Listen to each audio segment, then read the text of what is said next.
కాంగ్రెస్ పాలన ఎట్లుందంటే ఏం చెప్తారు సార్? జీరో. తెలంగాణ సీఎం హోదాలో ఆయన 2 సార్లు దావోస్కి వెళ్ళొచ్చారు.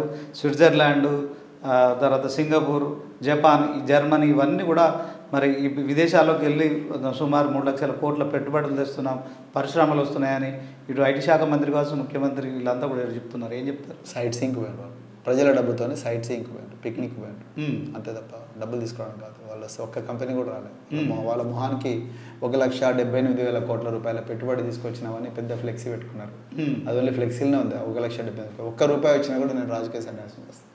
ఒక్క రూపాయి వచ్చినా కూడా వాళ్ళు చెప్తున్నారు. శ్రీధర్ బాబు నిన్న కూడా శ్రీధర్ బాబు గారు చెప్పారు 3 లక్షల కోట్ల పెట్టుబడులు వస్తున్నాయి, 1,00,000 ఉద్యోగాలు కల్పించామని చెప్పి.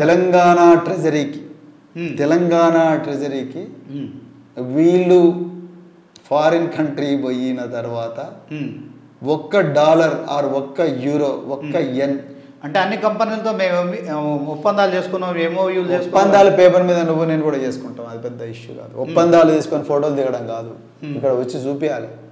ఇక్కడ వచ్చింది $1 కానీ €1 కానీ తెలంగాణ అకౌంట్లో పడ్డదేమో చూపించండి.